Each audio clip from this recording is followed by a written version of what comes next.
Baik, bismillahirrahmanirrahim. Alhamdulillahirabbil wassalatu wassalamu ala asyrafil anbiya wal mursalin sayyidina Muhammadi wa ala alihi washabihi ajmain. Rabbi shrah li sadri wa yassir li amri wahlul 'uqdatam min lisani yafqahu qawli. Assalamualaikum warahmatullahi wabarakatuh. Salam sejahtera, selamat malam saya ucapkan kepada tuan-tuan dan puan-puan, para penonton yang setia bersama-sama kami pada malam ini siaran langsung di laman Facebook Suara Keadilan, Parti Keadilan Rakyat, juga beberapa laman sosial lain.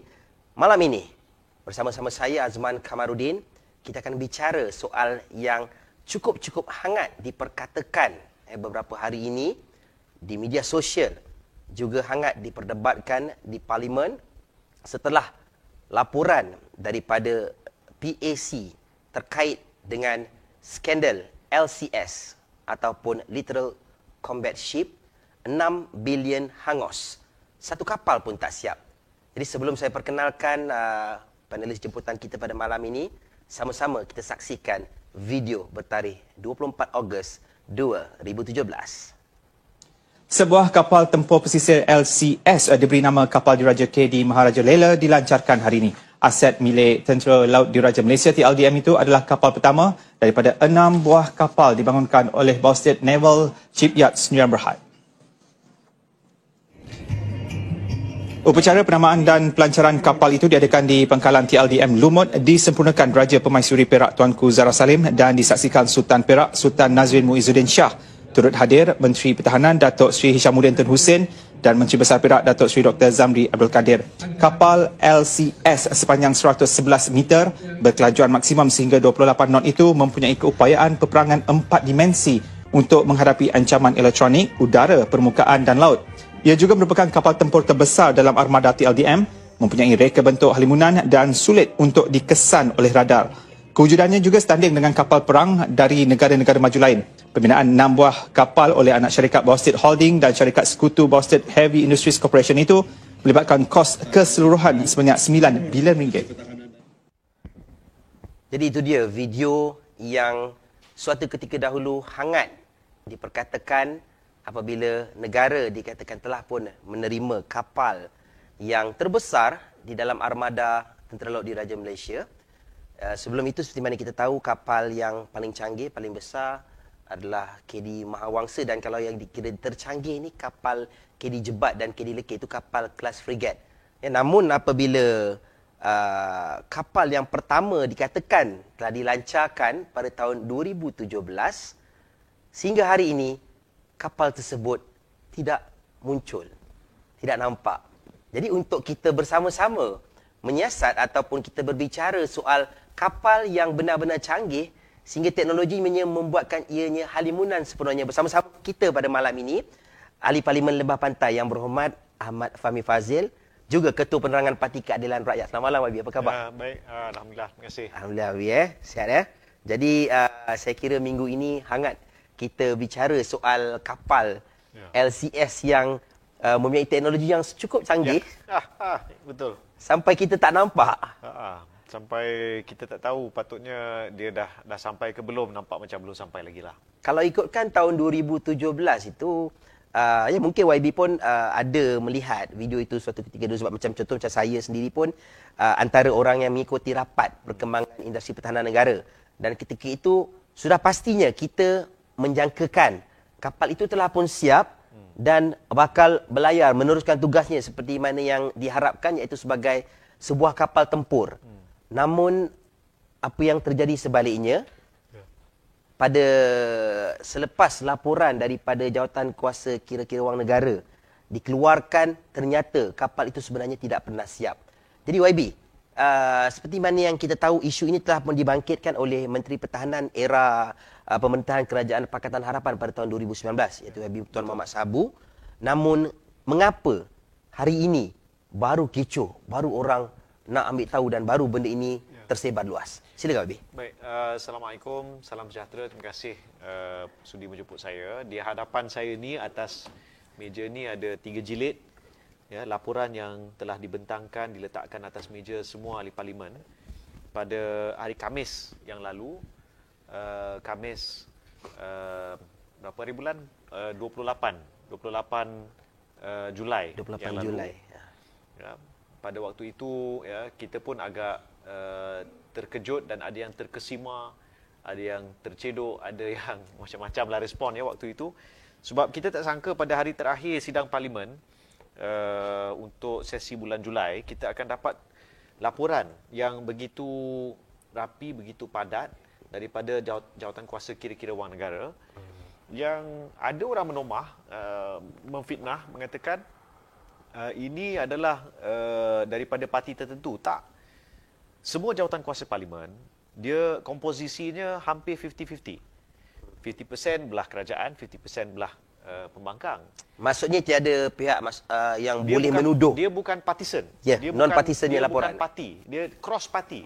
Malah disebut ada daripada semua anggota jawatan kuasa ni, 3 orang ahli parlimen adalah dari parti UMNO. Tiga ahli parlimen dari parti UMNO. Jadi nak kata nak marahkan pada satu parti, kena marah parti sendirilah. Kan? Tiga ahli parlimennya. Tapi yang saya rasa paling menyedihkan, mula-mula dibincangkan tahun 2010 ya, letter of intent, letter of award 2011. Sepatutnya 2019 kita dah terima satu kapal pada waktu itu.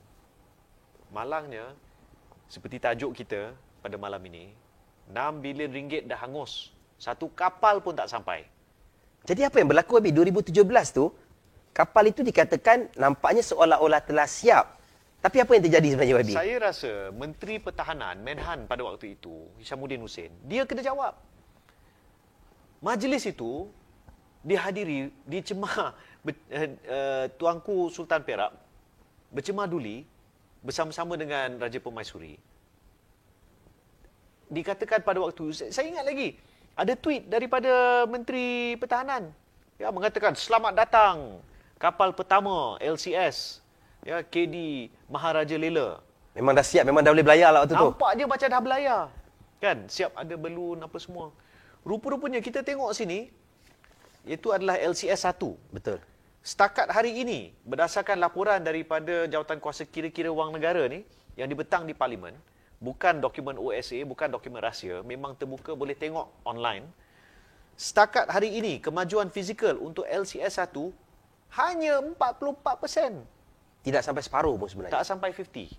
Tapi, yang dah dibayar, nilai kontrak keseluruhan ialah 9.13 bilion. Yang dah dibayar setakat ini, 6.083 bilion ataupun 67%. Bayar duit keluar 67%.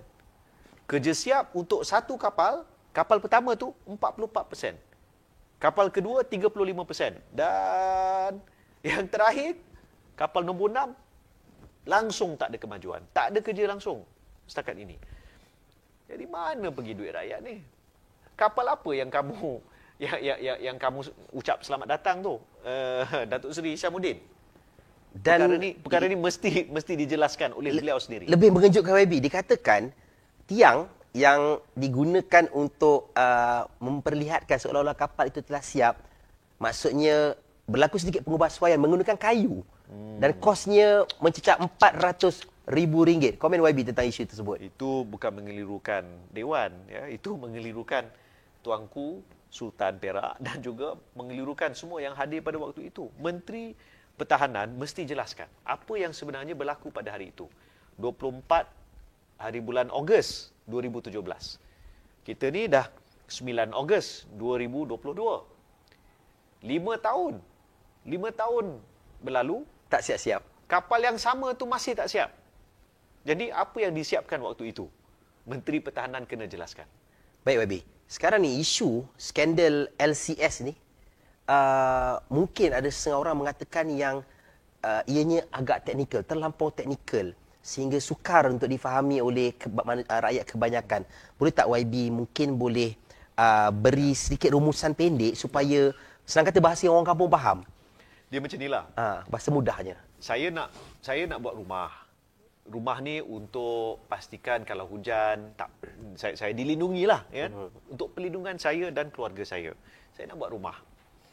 Lepas tu saya nak rumah Minangkabau sebab tanah tu dekat Negeri Sembilan. Jadi saya ingatkan sesuai dengan kawasan tu. Tiba-tiba kontraktor tu datang balik. Dia kata, Fahmi, saya rasa tak sesuai desain Minangkabau. Kita sediakan desain Bali. Desain Bali siap dengan semua ni Bali punya style. Kita nak desain Minangkabau sesuai duduk Negeri Sembilan ni. Kan? Jadi senang cakap macam itulah. Dan benda tu, that's why kita tengok Najib Razak pun terlibat, Zahid Hamidi pun terlibat, Hishamuddin Hussein pun terlibat. Dari segi keputusan-keputusan yang dibuat. Kenapa? Sekitar 2010-2011, ya, ada beberapa perkara penting yang berlaku. Waktu itu waktu itu Panglima Tentera Laut ada memberi teguran. Desain yang dicadangkan oleh kontraktor yang saya sebut tadi Bali tu, kita nak desain Minangkabau yang sesuai dengan suasana kita, bukanlah macam desain Bali, ataupun dia minta desain Scandinavian, kan, katakan. Tak sesuai dengan kawasan kita dan keperluan kita. Waktu itu, ya, memang wujud macam-macam isu yang sebenarnya perlu penjelasan.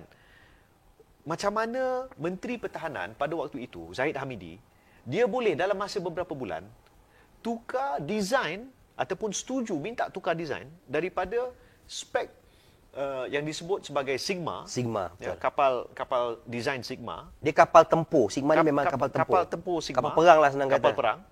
Ditukar kepada kapal tempur desain Gowin. Dan Gowin ni dikatakan bukan kapal tempur tapi kapal peronda, betul tak? Ini yang saya rasa kita rakyat mungkin kita tak fasih dengan isu pertahanan. Mungkin nak kata kapal macam mana pun orang tak faham, kan. Tapi realitinya Menteri Pertahanan pada waktu itu mesti menjelaskan kenapa dia tukar. Kenapa dia dengar cakap BNS? Kenapa dia dengar cakap kontraktor? Apa yang mengakibatkan dia sampai dia setuju? Ataupun ada orang lain yang minta. Waktu itu kita kena ingat, Menteri Pertahanannya siapa? Zahid Hamidi. Menteri Keuangannya siapa? Najib Razak. Perdana Menterinya siapa? Najib Razak juga. Jadi dalam isu pertahanan, dari segi kebertanggungjawaan jemaah menteri kepada parlimen, kepada negara, menteri yang bertanggungjawab, tiga-tiga ni lah. Menteri Pertahanan, sebab desain tu desain yang dia okey. Menteri Keuangan, duit yang keluar tu duit dia yang okey. Perdana Menteri, sebab ultimately, orang kata the buck stops with the PM. Yang ada kuasa nak ubah desain sampai boleh, ya, macam kita lihat dalam laporan PAC, projek LCS ni kita lihat sebagai satu projek yang kontraktor centric. Bermaksud ia lebih menjurus kepada apa yang dicadang oleh pihak kontraktor.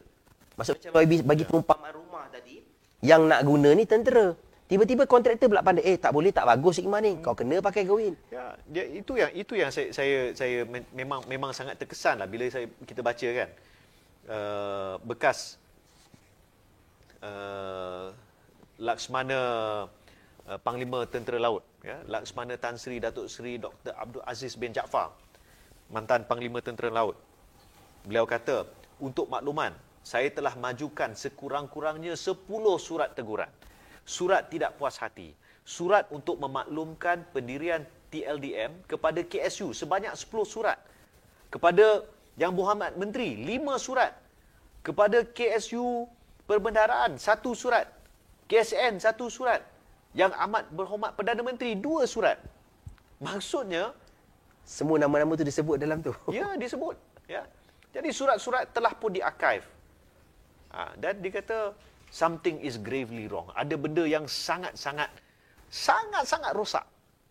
Yang cakap ni bukan orang kata orang tepi jalan ke, rider Grab ke, bukan. Panglima Tentera Laut.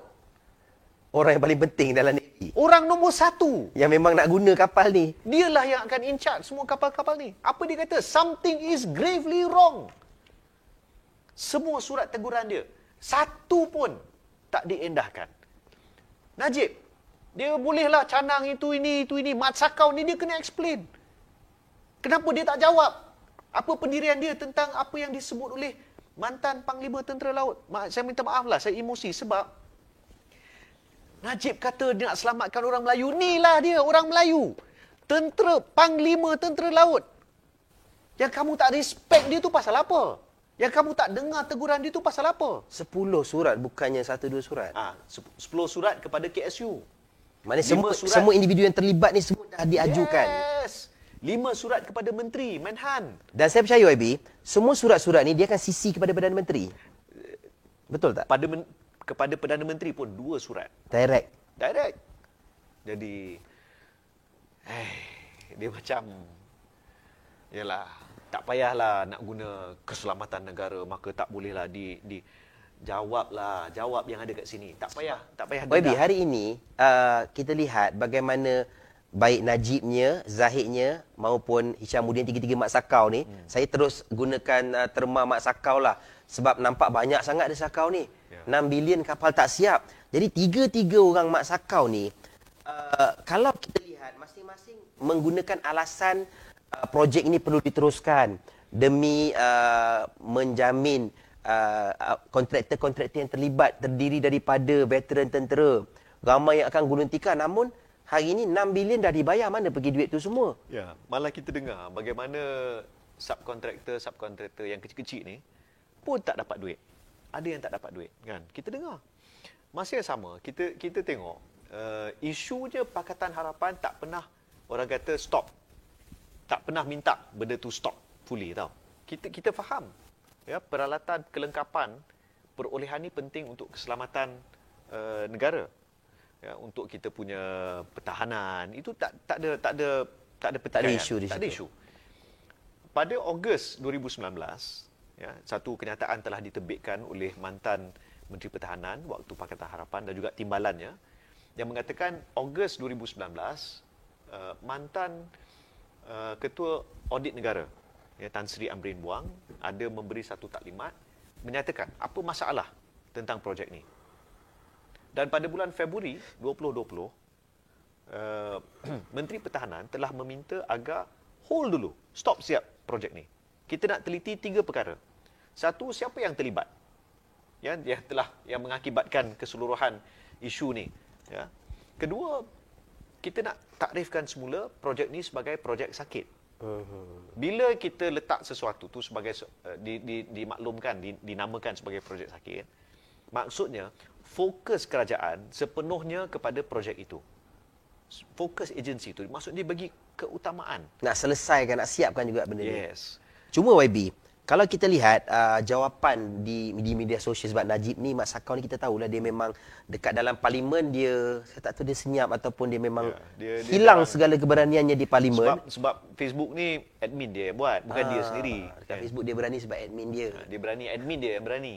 Jadi live pun kita tak nampak dia berani jawab. Cuma di Facebook tulisan yang daripada admin Mat Sakau ni, dia berulang kali mengatakan bahawa projek ni bukanlah bermasalah sangat. Isunya ialah dia lambat sampai sebab PH hentikan. Tak habis-habis disalahkan Pakatan Harapan. Dan saya baru lihat tadi, ada juga jawapan dari beberapa orang sahabat terupa dia yang lebih berani daripada beliau lah, boleh menjawab secara langsung.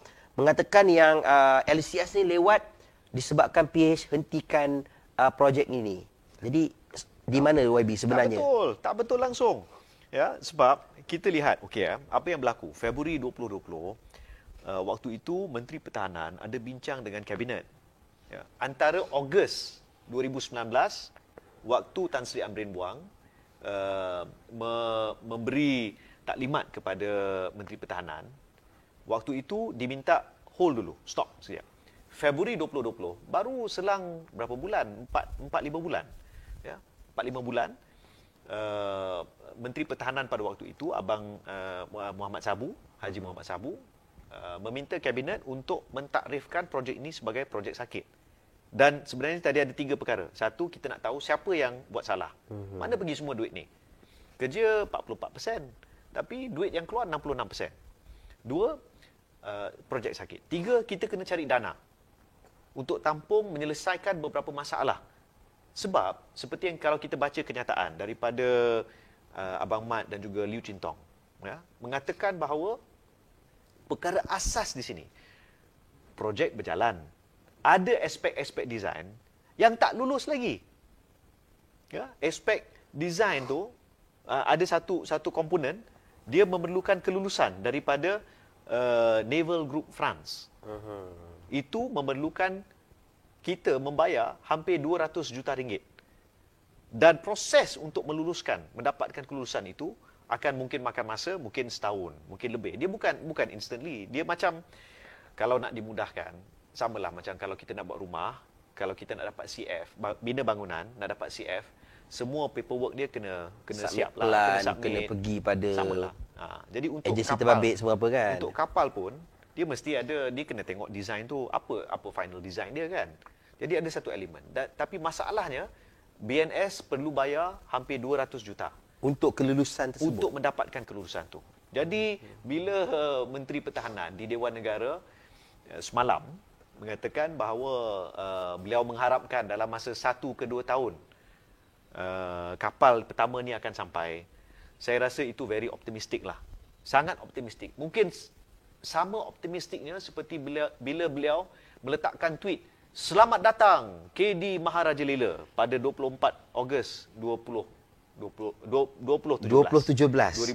Jadi Yang akhirnya kapal tu tak datang-datang. tak datang langsung. Ataupun dia dah datang tapi kita tak nampak je. Halimunan. Taklah. Tapi mengikutkan laporan ini, tak datang langsung sebab tak siap lagi. Masih lagi kat dermaga. Masih lagi dekat banyak kerja-kerja yang perlu dilakukan.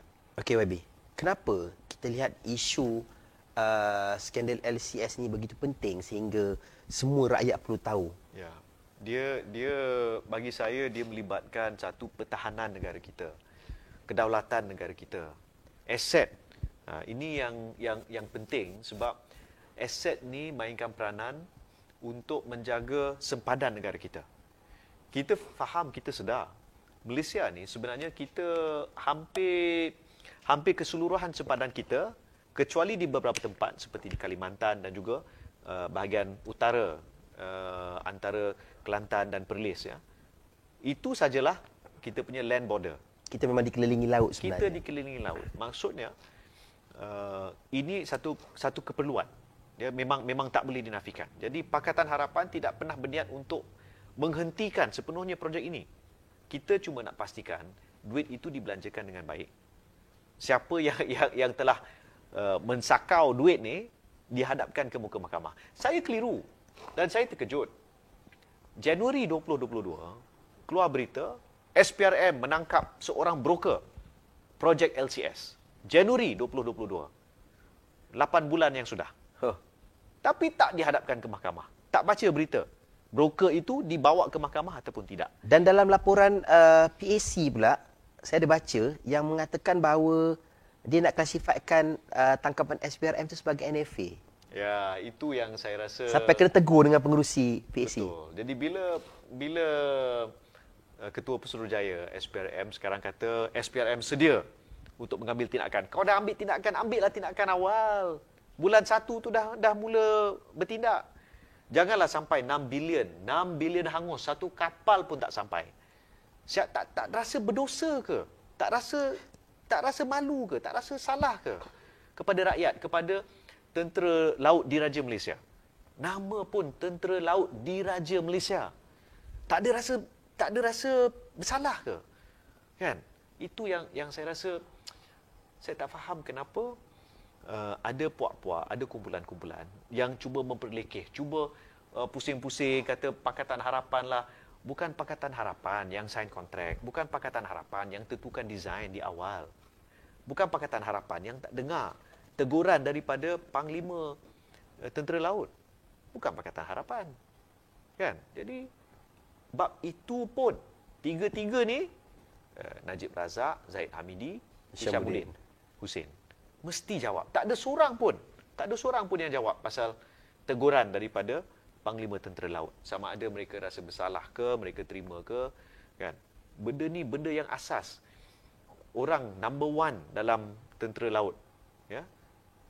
Pandangan dia pun tak diendahkan. Jadi saya rasa serba salah lah. Kalau dah ditegur, orang yang sepatutnya menegur pun tak nak dengar. Lepas tu dia salahkan Pakatan Harapan yang kita cuma pantau benda ni selepas projek ni dah projek sakit. Ya. Itu sebenarnya yang saya kira seluruh rakyat Malaysia perlu tahu tentang apa sebenarnya yang terjadi. Okey YB, berkait dengan DCNS ni, kita melihat bahawa hari ini Timbalan Presiden Keadilan, Saudara Rafizi Ramli ada mengeluarkan satu kenyataan media. Keluar nama syarikat DCNS ni, iaitu syarikat Perancis yang sering dikaitkan dengan Najib Razak. Mak Sakau 1 lah saya panggil.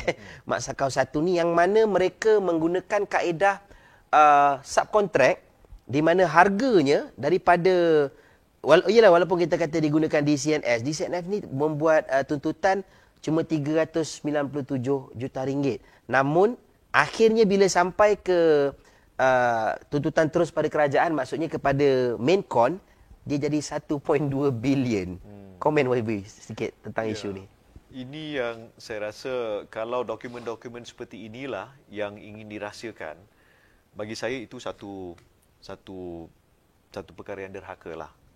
Ya, duit rakyat yang dikutip daripada semua rakyat Malaysia untuk tujuan memperoleh peralatan pertahanan. Tapi kalau betul lah ada pihak-pihak yang cuba buat duit, cuba mark up sehingga 2-3 kali ganda macam tu, bagi saya itu satu pengkhianatan dan penderhakaan kepada negara.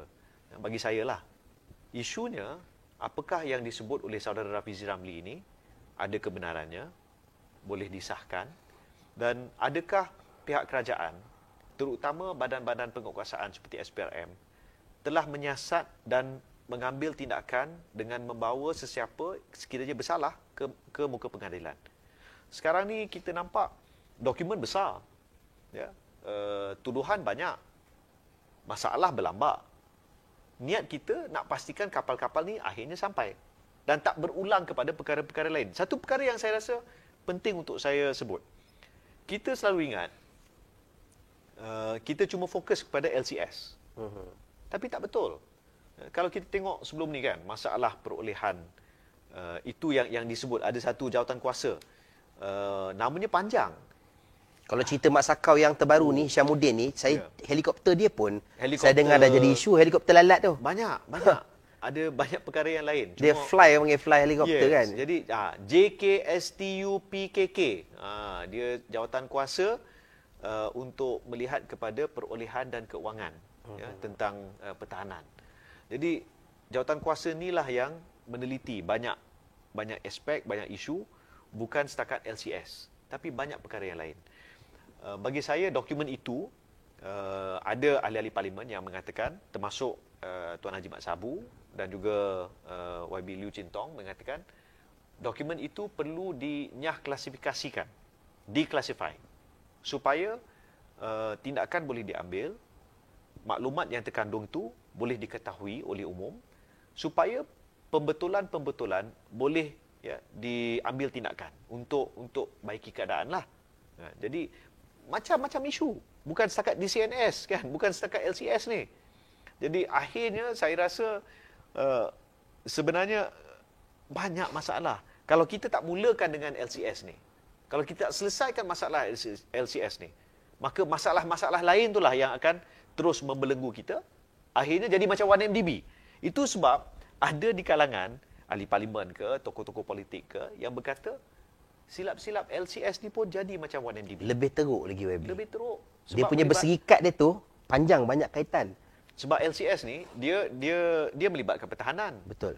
1MDB ni melibatkan keuangan, tapi pertahanan ni kita tak patut ada kompromi untuk pastikan sempadan negara tu selamat, keselamatan negara tu terjaga.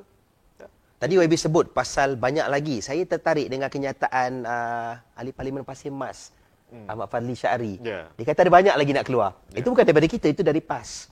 Yang memang yang berada bersama-sama dalam kerajaan hari ini. mereka pun cakap benda yang ada lagi yang akan keluar lepas ni. Saya nampak kalau benda tu betul-betul lah. Kalau benda tu salah, kena tegur. Itu yang saya ingat lagi di Parlimen. Waktu Yang Berhormat Baling cuba menegur ataupun menyinggung kenyataan Yang Berhormat Kulim Bandar Baru, ya. Aziz cuba nak singgung kenyataan Saifuddin Nasution, betul. Dan tentang tegur-menegur. Akhirnya Saifuddin, sebab waktu itu Saifuddin kata sebab Paguh menegur Pekan, Paguh digugurkan daripada kabinet, dibuang daripada UMNO. Kemudian ada ditegur, cuma Saifuddin mengingatkan kalau Baling begitu berani, kenapa tak tegur masa 1MDB? Kan? Kenapa tak diperlakukan sama seperti Paguh? Dia tak beranilah. Tak berani. Tegur-menegur ni Dia takut jadi dapat nasib yang sama macam Paguh dia takut. sebenarnya. Tapi at least bagi saya lah, saya tabik kepada sahabat saya Yang Berhormat Pasir Mas, Ketua Pemuda PAS. Ketua Pemuda PAS, betul. Tapi saya dengan dia, kami dalam beberapa jawatan kuasa yang sama. That's why bagi saya, jawatan kuasa Parlimen ni, sama ada PAC ke, jawatan kuasa lain ke, dia sebenarnya memberi ruang kepada ahli-ahli Parlimen untuk meneliti isu-isu secara terperinci dengan mendalam, tanpa melihat kepada isu kepartian. Dia non-partisan punya jawatan kuasa.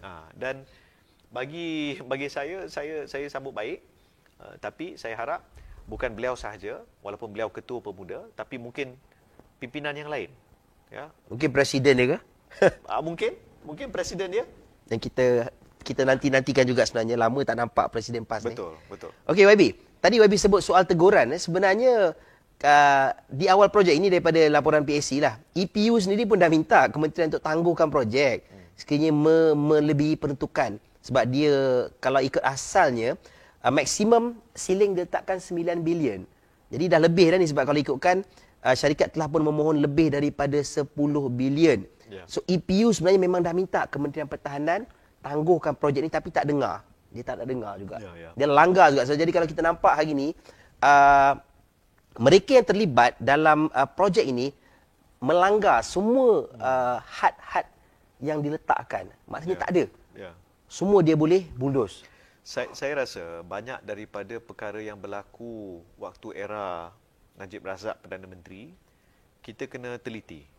Bukan untuk menghukum dia, tapi untuk melihat sama ada apa yang berlaku pada waktu itu menepati orang kata syarat-syarat, peruntukan-peruntukan, sama ada Parlimen ataupun EPU dan sebagainya. Sebab ada beberapa perkara yang telah terbongkar. 1MDB memang kita dah tahu, beban kepada negara sampai 2036. Setiap tahun berbilion-bilion ringgit yang boleh digunakan untuk subsidi ayam, subsidi telur, subsidi minyak, subsidi macam-macam bantu rakyat.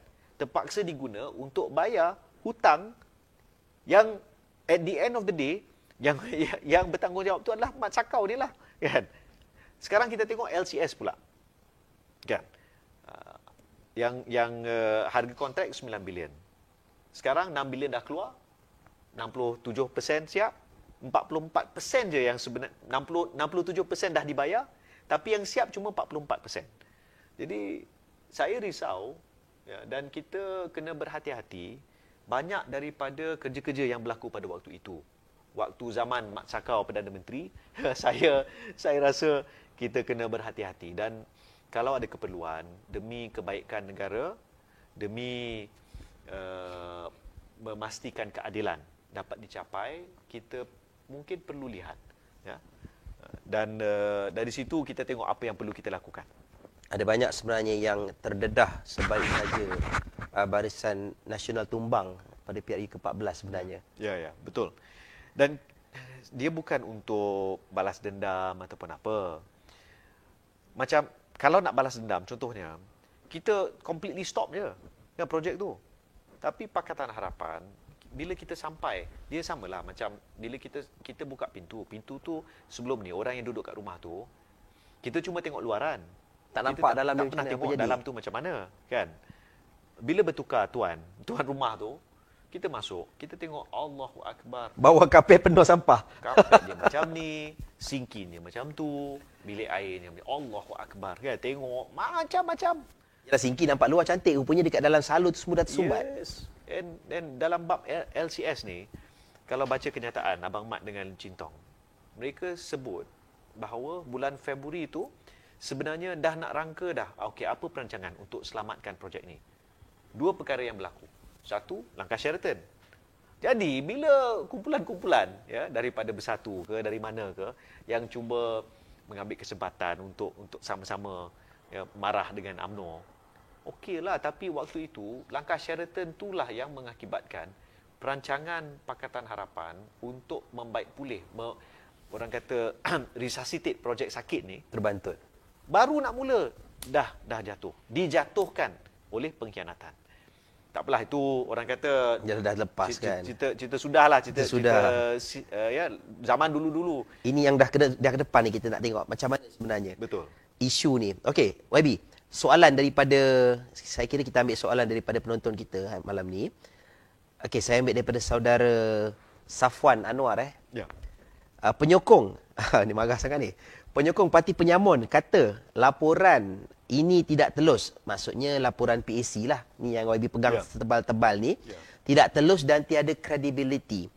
Soalannya, adakah mungkin jawatan kuasa wang negara boleh terkhilaf atau diseleweng semasa mendapatkan maklumat dan menyediakan laporan berkait perkara sebesar ini? Saya rasa kalau dia nak marahlah ahli-ahli Parlimen UMNO dalam jawatan kuasa ni. Kan? Boleh tengok, baca. Siapa YB ahli Parlimen UMNO dalam tu? Senang, dia boleh marah siap-siap. Boleh marah siap-siap kan? Sekejap, saya pun tengah cari dalam ni. Tapi isunya, Saya ada tengok tadi sebab dia, kalau ikutkan ahli Parlimen Keadilan dalam tu YB Nurul Izzah je kan? YB Nurul Izzah. Seorang je kita. Ya, betul. Dia nak salahkan kita lebih pun tak boleh juga. Tak boleh salahkan kan? Okey, dia ahli Parlimen UMNO ada 3 orang. Ada. Datuk Jalaluddin alias Jelemu. Dia boleh marah. Sekarang dah jadi Timbalan Menteri Wilayah Persekutuan. Betul. Tuan Ramli bin Muhammad Noor, Cameron Highlands. Sekarang Timbalan Speaker. Lagi siapa ni? Saya pun tengah tengok. Sahabat Bernam. Datuk Haji Fasiah Fakih. Sahabat Bernam ni Bersatu tak salah saya. Bersatu. Ya. Kita pun tak tahu mana satu Bersatu, mana satu UMNO. Datuk Muhammad Nizar, sebab Bersatu ni sama je YB dengan UMNO saya kira. Baik. Datuk Muhammad Nizar Zakaria Parit. Sipitang. Yamani Hafiz. Dia bukan Bersatu. Dia Bersatu ke? Beaufort Bersatu. Tapi maksudnya kalau kita tengok, okey, jom kita tengok ya. Tapi yang penting kita keadilan ada satu je lah. Dia tak boleh nak salahkan kita lebih sangat lah. Ya. Kan? Jadi dia ditukar. Sekarang ni ada 3. Okay? 3. Datuk Salim Jempol, Datuk Syabudin Tasik Gelugor. Betul. Tuan Ramli Cameron Highlands. 3 orang ni. 3 orang. Jadi dia kena salahkan 3 orang. Campurlah GPS orang, Lukan Isman, Sibuti. Kan? Tapi janganlah salahkan siapa-siapa kan. Be professional lah. Jadi untuk menyalahkan, be professional. Ni, tengok ni. Okey. Ambil, boleh download. Boleh tak zoom payah tengok. print. Download, boleh tengok. Boleh download. Macam mana YB sebenarnya nak download laporan ni? Sebab ada yang tanya juga. Parlimen. Dekat dalam ni ada yang tanya macam mana nak dapatkan laporan PAC. Boleh, pergi Parlimen. Kan? Laman web Parlimen Laman web Parlimen, cari je. Laporan Jawatan Kuasa LCS. Google je. Laporan Jawatan Kuasa LCS Parlimen. Ada dekat situ semua Akan ada.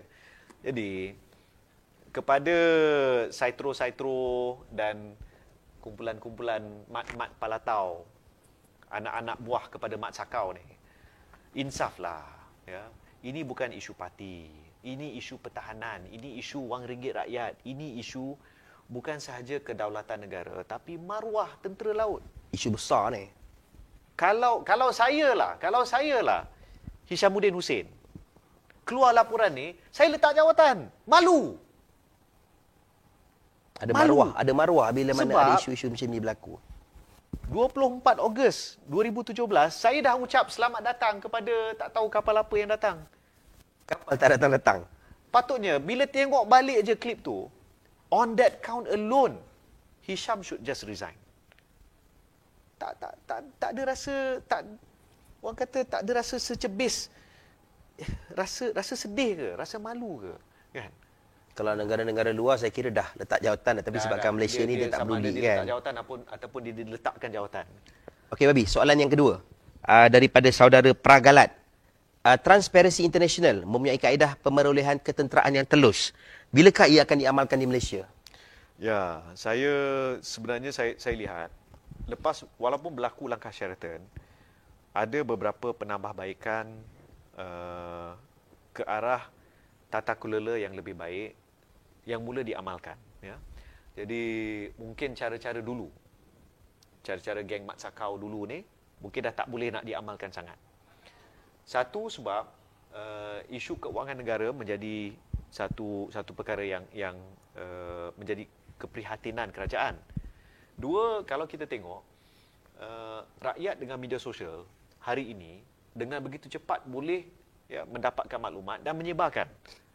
Jadi memang akan ada tekanan kepada pihak kerajaan kepada mana-mana pihak yang melibatkan tender, projek-projek macam ni untuk dia menonjolkan sisi yang bersih ataupun cara yang bersih, cara yang terbuka. Perkara tu baru mula. Sama ada boleh dikekalkan ataupun tidak. Sebenarnya di sini saya nak bagi peringatan. Kita jangan ingat dah didedahkan, maka halas, siap.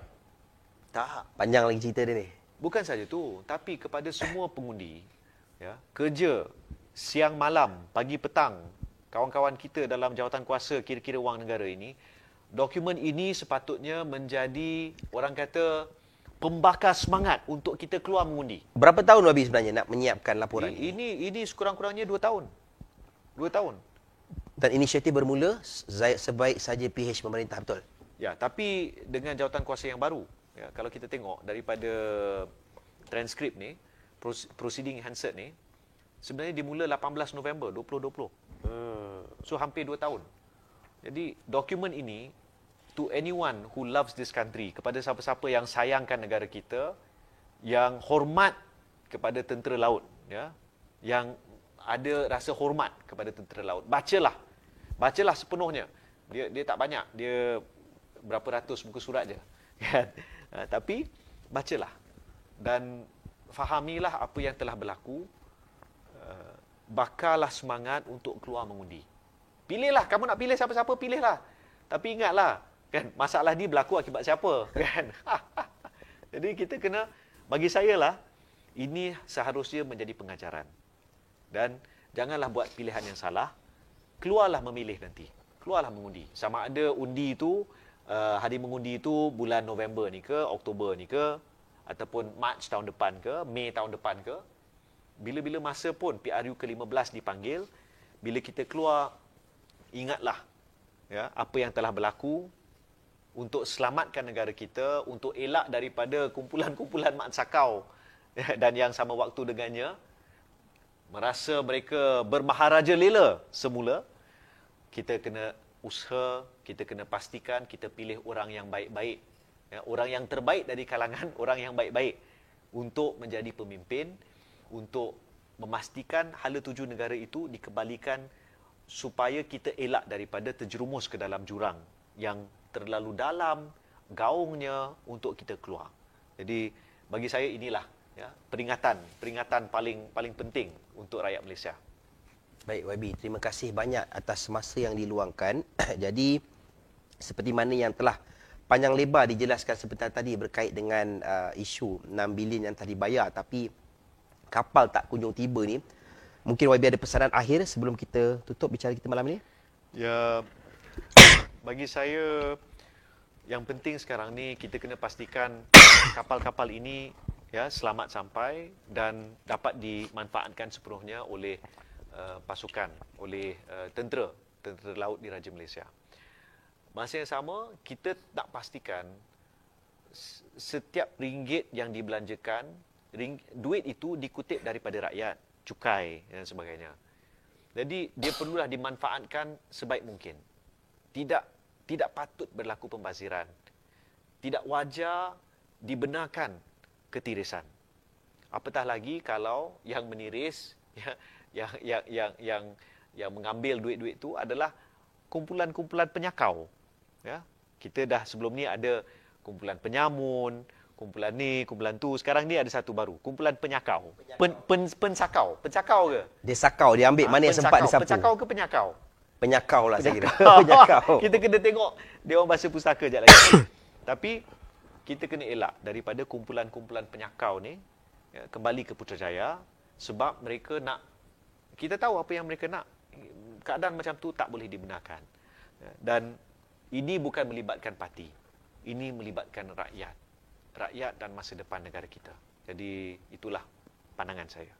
Baik, terima kasih Yang Berhormat Tuan Ahmad Fahmi Fadzil, Ahli Parlimen Lembah Pantai, Ketua Penerangan Parti Keadilan Rakyat, atas ulasan panjang lebar terkait dengan isu skandal Literal Combat Ship LCS.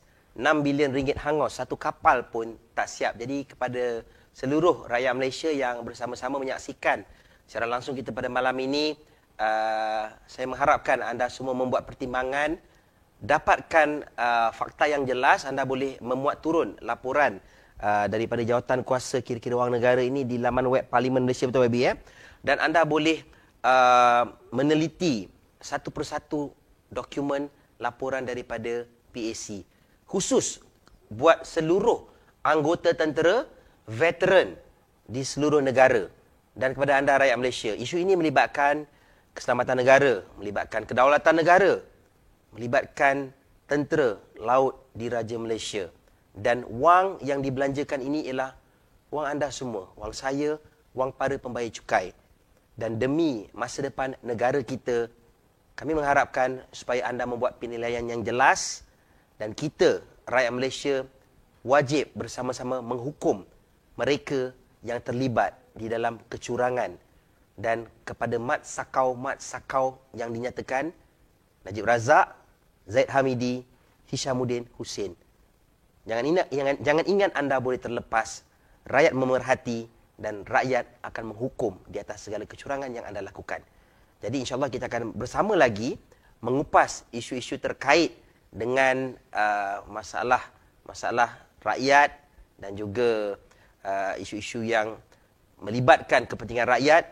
Terus kepada anda dari Suara Keadilan, insyaAllah kita akan bertemu lagi di lain hari dan lain masa. Terima kasih diucapkan sekali lagi kepada Yang Berhormat Tuan Ahmad Fahmi Fadzil atas masa yang diluangkan hingga kita bertemu lagi di lain hari dan masa. Jumpa lagi. Assalamualaikum warahmatullahi wabarakatuh. Selamat malam. Terima kasih.